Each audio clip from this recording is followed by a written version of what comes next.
The next speaker now, I'm very happy to introduce you Kayla Fuentes. Kayla is working at CIMAV in Monterrey. So Kayla. Hello, Xavier. Hello, everyone. Thank you. I'm gonna charge my screen. Can you tell me if you can see my screen right now? It's okay. Okay. Well, I'm gonna do the presentation in Spanish because I think I can speak quickly in Spanish, but all the slides are in English, so any question, just don't hesitate to ask it. Mi nombre es Kayla Fuentes, yo soy postdoctorante en el grupo de Química Coloidal e Interfacial aplicada a nanomateriales y formulaciones en el Centro de Investigación de Materiales Avanzados en Monterrey, México. Yo les voy a mostrar una serie de resultados que hemos obtenido a partir del proyecto financiado por CONACYT, que se basa en el desarrollo de nuevas estrategias de autoensamblaje para la síntesis de superestructuras jerárquicas. Este es un proyecto en el que han estado involucrados diferentes estudiantes y otros colaboradores, así que yo les voy a hablar un poco en nombre de ellos, ¿no? Las superestructuras jerárquicas se obtienen por el ensamblaje de nanomateriales de baja dimensionalidad.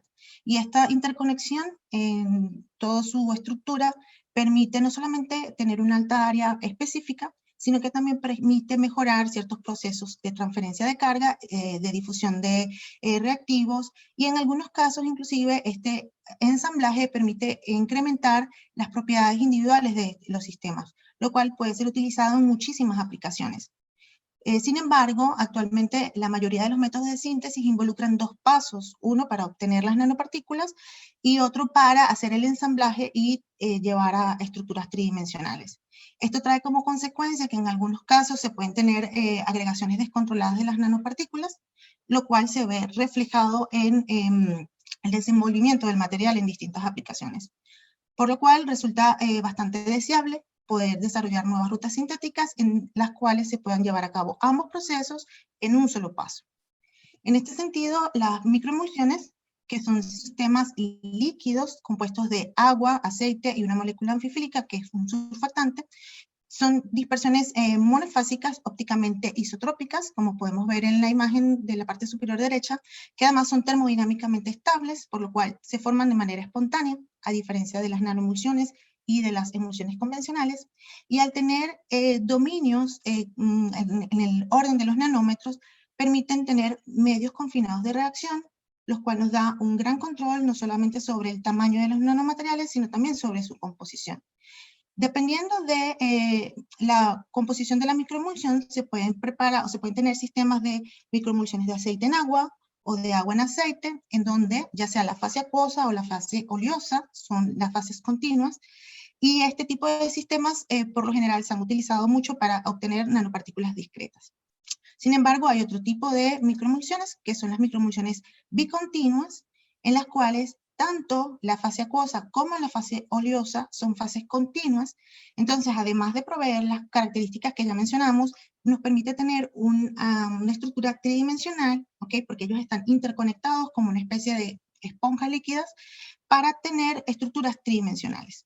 Este tipo de microemulsiones han sido poco exploradas en la literatura para la síntesis de materiales, principalmente se han evaluado para obtener monolitos poliméricos usando como fase oleosa monómeros polimerizables, y algunos autores han podido correlacionar la estructura de las microemulsiones bicontinuas con la estructura de sus materiales a partir de técnicas de criomicroscopía.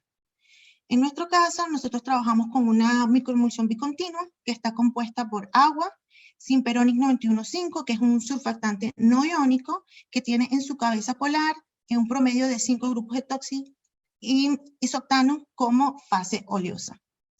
Otra ventaja que tienen las microemulsiones bicontinuas es que nos permiten utilizar tanto precursores acuosos como precursores oleosos, precursores solubles en la fase acuosa como precursores solubles en la fase oleosa, lo cual nos da una gran gama de posibles combinaciones para obtener distintos materiales. Entonces yo ahora les voy a mostrar 4 ejemplos de materiales que hemos desarrollado a lo largo del proyecto para que ustedes puedan darse cuenta de lo versátil que es este método de síntesis para obtener distintos tipos de estructuras jerárquicas. Básicamente, en una síntesis convencional, Vamos a esperar que recomience el GIF. Uno lo que hace es que pesa los componentes de la microemulsión, ¿ok? Esta microemulsión ya previamente ha sido estudiada, ha sido caracterizada por distintas técnicas, como calorimetría diferencial de barrido, espectroscopia Raman, conductividad eléctrica, y nosotros hemos podido ver que tiene dos zonas de temperatura en las cuales tiene estabilidad termodinámica. Una entre 25 y 30 grados centígrados y otra entre alrededor de 53 y 55 grados centígrados. Nosotros seleccionamos la temperatura más cercana a la temperatura ambiente para llevar a cabo nuestras reacciones. Una vez que hacemos la mezcla de los componentes, pues lo llevamos a la temperatura en la que se estabiliza la microemulsión, y a partir de allí podemos incorporar otro agente reactivo que nosotros deseamos, ¿no? Acá en este video vemos una microemulsión compuesta por un precursor soluble en agua de platino, que es el ácido hexacloroplatínico, y luego incorporamos borhidruro de sodio como agente reductor. Lo que podemos observar es que apenas se incorpora el agente reductor, ocurre un cambio en la coloración, lo que nos está dando un indicio de que hay un cambio en el estado de oxidación del platino. Esto se deja bajo agitación vigorosa para permitir la difusión del borhidruro dentro de los canales acuosos. Después de unos segundos se remueve el agitador y se permite que el sistema, la estructura crezca y decante en el sistema. Generalmente, dependiendo de la concentración del precursor, eso va a tomar más o menos tiempo, pero por lo general lo dejamos 24 horas. Pasado ese tiempo, recuperamos el sólido, lo lavamos y lo secamos. El tipo de estructuras que se obtienen en la reacción que vimos en el video son este tipo de estructuras, en donde tenemos como nanoagujas, donde tenemos nanoagujas que se ensamblan dentro de los canales acuosos y llevan a esta estructura tipo coral, ¿okay? Cuando analizamos los tamaños de los dominios de estas nanoagujas, pues son bastante coincidentes con lo esperado para los dominios de una microemulsión. Sin embargo, bueno, evidentemente necesitamos poder llevar a cabo las criomicroscopías para poder comparar ambas estructuras, pero la morfología que tenemos es bastante coincidente a lo que se espera para este tipo de plantillas, ¿okay? Lamentablemente, debido a la pandemia, pues tenemos congelado esa caracterización y no la hemos podido realizar aún.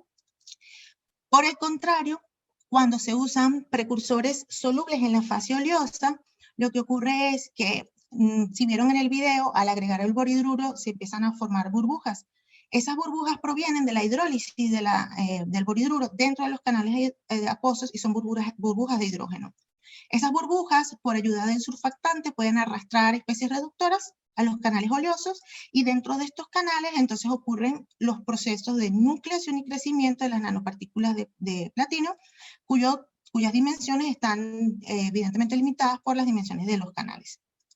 Estos materiales, que fueron desarrollados por el Aya, que es nuestro estudiante doctoral, fueron evaluados en la evolución electrocatalítica de hidrógeno, y mostraron un performance bastante comparable, y en el caso particularmente del material preparado con apenas 2% en peso con respecto a la fase acuosa del precursor de platino, pues tiene áreas electroquímicamente activas superiores y bajos potenciales de producción de estas densidades de corriente, que es una figura de mérito típico para este tipo de reacciones para hacer celdas de combustible.